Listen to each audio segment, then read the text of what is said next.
Hey guys, it's Frank. Welcome back to my channel. I don't think I've made a video in the past where I talked about why I started my YouTube journey in the first place. For the most part, I assume you guys think of me as the go-to person should you ever want to move to Calgary, the person that continues to rip on cities like Toronto or Winnipeg, or rather just the person that uses his hand way too often while talking. And to be fair about the last one, about using my hands too often, guys, it's YouTube. You have to talk with your hand. Otherwise, if I talk like this, it's boring. But if I incorporate my inner Bruce Lee skills, then it gets the video more engaging. But regardless of what you think, it amazes me how we went from a 0 subscriber base now close to, if not, depending when I upload this video, 1,000 subscribers. Now I understand for the most part, 1,000 subscribers isn't that much. And some of you probably watching at home are probably thinking, hey Frank, I don't know why you're so hyped over 1,000 subscribers. It's not that impressive. Did you know that my Instagram page has 10,000 followers and all I do is take selfies in front of the mirror? And personally, that's sort of why I chose the YouTube platform, because I found it a lot more engaging. I can show a little bit more of my personality, and I suck at taking selfies in front of the mirror. So that being said, in this week's video, I'm gonna be sharing why I started a YouTube channel after moving to Calgary. And before diving into the video, I just want to give a quick shout out to this week's video sponsor, which is nobody, because no one will sponsor my video, and I just wanted to see what it sounded like. So without further ado, let's begin. To begin, I felt what really pushed me into starting a YouTube channel was the moment I found out that I was going to be laid off from my previous company. I still remember the day they announced that the company was going to go through a merger and acquisition and that I wasn't going to be a part of the journey, and I'm not gonna lie, I was pretty saddened by the news at the time. But with that came a new journey, one that I never really expected. All I knew at the time was that I wanted to move over to Calgary to experience this new lifestyle that was big on outdoors, mountains, and whatever else the city had to offer at the time. But in around the time that I left corporate momentarily, I started to recognize this infinite loop that our society created, and I always just felt that I was that spoke on the wheel.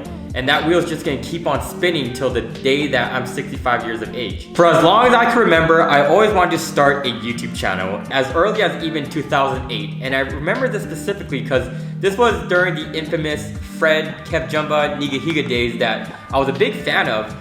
But my life ever since has always been pretty structured, attending high school, post-secondary education, and then working. And I never really got a time for myself, but in the back of my mind, I always wanted to start a YouTube channel. And at that point, I really started to understand about myself that I really value my own personal time. And I kind of figured if I was gonna give a shot of YouTube, this would be the time when I have all this downtime after leaving my corporate job momentarily, that I should at least give it a try and see what could happen. The second reason why I started a YouTube channel was that I really wanted to break out of my comfort zone. As I mentioned in my previous point, that I always had the desire to start a YouTube channel. As much as my excuse was that my life was structured, I think a lot of it had to do with the fact that I was just afraid in general. I was terrified of what my friend would think of me uploading videos on YouTube, or if they saw a mean comment or a dislike on my video. And the more I thought about it, I recognized that it didn't really matter as long as I found fulfillment making the videos in the first place. And then on some levels, also breaking down the Asian tradition / stereotypes of going to school only to become a doctor, a lawyer, or a failure. I asked myself, if I was so upset about how the media outlet sort of portrays us, what was I doing so differently, and how am I helping out the situation other than watching Pokemon all day as a kid? Well, in all seriousness, that's when I thought about, while moving to Calgary, why not just take my iPhone 7 and just record 30 seconds of all the places that I visited along the way from one point to the other. I sort of figured that it'd be super memorable to capture all the experience traveling from Calgary over to Toronto, and that if I did decide to upload it to YouTube, it would be merely for my own interest and for my own content. Another key item as to why I started a YouTube channel was that I found it shockingly fulfilling to help other people, whether that was providing my perspective, reviews, and challenges in a particular topic. Now, I am 100% confident some of my closest friends and even some of my family members are watching this video and are probably thinking, "But Frank, back in the day, you used to be so mean. There's absolutely no way you are now a changed person and like helping people."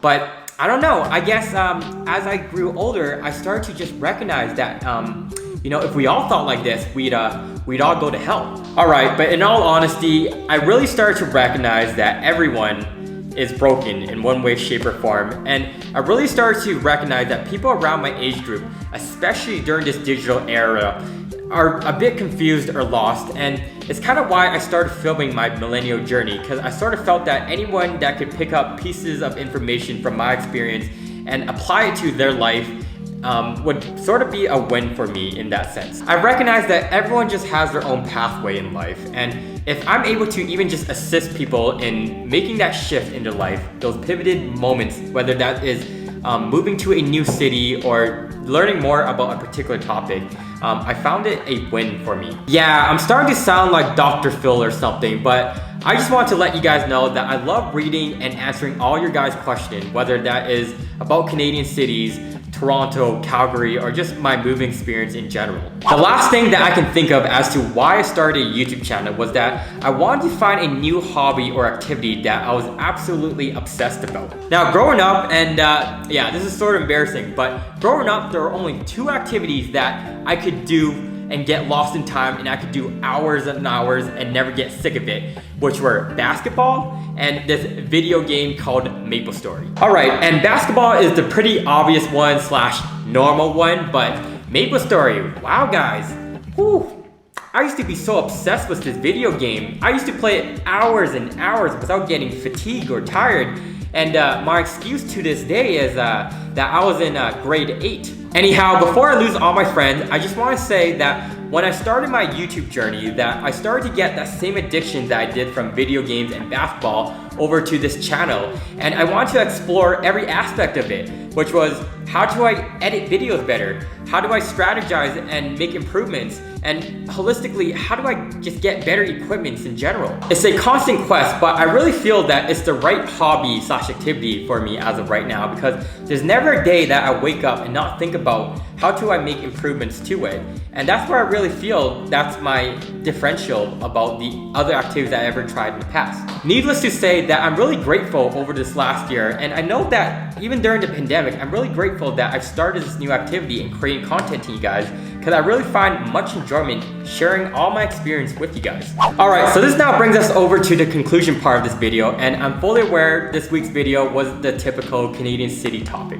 And to tell you the truth, going into making a YouTube channel, I never had a niche or the type of videos I wanted to make, which is kind of funny because from all the research I've done, it's a pretty bad strategy. It's sort of why, if you couldn't tell from my older videos, that they were pretty random about me talking about air fryer, audiobooks, reading, and I kind of just told myself when I moved over here to just have fun with it, learn the process, learn how to edit, film, strategize, while I had all this downtime. But anyhow, with that said guys, if you made it to the end of this video, thank you so much for watching. I really do appreciate you guys following my millennial journey, and what else can I say? I'll see you guys all in my next video.